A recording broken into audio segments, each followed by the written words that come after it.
ចំគេមានកម្មវិធីអីហ្នឹងដូចសប្បាយកក្រឹកកក្រែងសប្បាយម៉េះគ្មានអីទេអ្នកឲ្យម្សិលមិញហ្នឹងខ្ញុំមួយដូដូ holiday ទៅកាហ្វេចាប់ gift អីហ្នឹងណាតែតប៉ាយថងប្លង់នៅក្រោយនេះដូច sweet ដែរនេះនៅ7 កាហ្វេហ្នឹងគឺគេទិញ drink ទៅបានកាដូខ្ញុំនេះហេកូពីសៀមរៀបទៅដល់ពេញចាប់គេដែរក្នុងហ្នឹងមានតាំងពីទឹកអប់មានតាំងពីអីអូច្រើនណាស់តែខ្ញុំសងសំណាងលើកទី1នេះបានជាមួយកូនទឹកអប់ LV មួយហើយនៅក្នុងហ្នឹងមិនមែនតែប៉ុណ្្នឹងទេមានតាំងពីតុក្កតា baby cry Dior lipstick មាន perfume អីផ្សេងៗចឹងណាខ្ញុំអត់អស់ចិត្តចង់បានតែ baby cry ហ្នឹងក៏ទិញមួយកែវទៀតចាតិចទៀតកាត់ជើងស៊ូនបាទសរុបទាំងគ្នាខ្ញុំទៅអស់3កែវទាំងកែវនេះហើយណាទៅមានលុយទិញខ្លួនឯងតែចង់បានអាសប្រែងចេះគ្រាន់តែឃើញកដាស់នឹង sorry and sign មកគឺខ្ញុំហូរឡើងចង់ដាច់កឡោតម្នាក់ឯងជាកតាជំរុញទឹកចិត្តឲ្យខ្ញុំឡើងចុះចដាវលនេះឡើងចង់ចេញក្អួតតែអត់មានលូមួយម៉ាត់ថាហត់ក៏ទៅសារ marketing គេសាហាវប៉ិនរនឹកអីថ្មី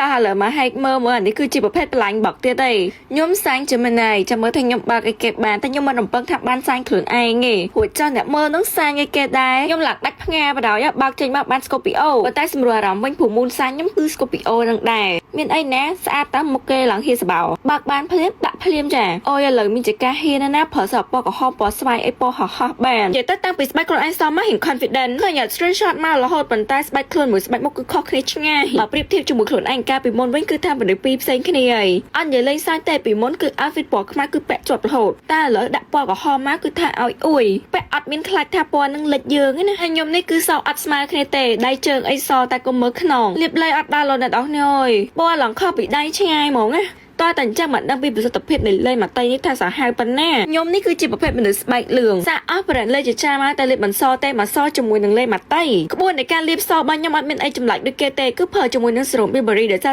សេរ៉ូមនេះគឺវាមានជាតិផ្ដល់សំណើមច្រើនហើយវាជួយឡុកជាតិទឹកនៅក្នុងស្បែកយើងបន្ទាប់មកគឺយើងលាបជាមួយនឹងលេខម៉ាតៃលេខនេះគឺខ្ញុំហ៊ាន recommend ឲ្យអ្នកទាំងអស់គ្នាប្រើដែរដោយសារតែវា safe សុវត្ថិភាពដល់ស្បែកលាបហើយអត់បាក់សង្វារអត់ឡើងសរសៃក្រហមអត់ស្ដាងស្បែកដោយសារតែនៅក្នុងលេខនេះគឺសម្បូរទៅដោយវីតាមីនសាច់ស្អាតជួយបំប៉ននិងបំពុកសឲ្យចេញពីខាងក្នុងមកសឡើងមើលទៅអត់ដូចថាមនុស្សធ្លាប់ខ្មៅហ្មងណាហើយទាំងជួយព្យាបាលមិនថាស្បែកខូចដោយសារតែកម្ដៅថ្ងៃឬក៏ខ្មៅពីកំណើតជាពិសេសកូនកំមុំចិត្តដល់ខែកាហើយអ្នកទាំងអស់គ្នាឲ្យបបុកលាបលេឲ្យឆាប់សកាលពីលាបលេគឺខ្ញុំតែងតែ recommend ឲ្យប្រើជាមួយនឹងស្កាប់សាច់ចាំដោយសារតែស្បែករបស់យើងវាតែងតែដោះកោសិកាថ្មីមករហូតអញ្ចឹងយើងត្រូវតែជំរុញកោសិកាចាស់ឲ្យបានល្អស្កាប់សាច់ចាំនេះគឺជាស្កាប់បែបតាមក្បួនចាស់បុរាណដែលអាចប្រើបានទាំងអ្នកដែលគាត់ពោពោះឬក៏គាត់សរសៃខ្ចីទៅទៅមកស្បែកយើងធម្មតាទៀតប្រើឲ្យបានផលប៉ុណ្ណេះគិតមើលមិនធម្មតាជួយជំរុញកោសិកាចាស់ទេវាជួយបំបត្តិស្នាមក្រិនខ្មៅនៅលើស្បែកនៅលើជង្គង់និងកែងដៃទៀតរស់ពេលដែលយើងស្កាប់ហើយគឺវាបបុកឲ្យយើងលាបលេឆាប់ចូលស្បែកមកតង់ទៀតហើយត្រូវជាមួយនឹងលេម៉ាតៃនេះលាបឆាប់សទៀតគិតមើលអ្នកប្រើលេម៉ាតៃមួយគឺថាសស្អាតសតាន់សចេញមកគីឡូចេះរបៀបស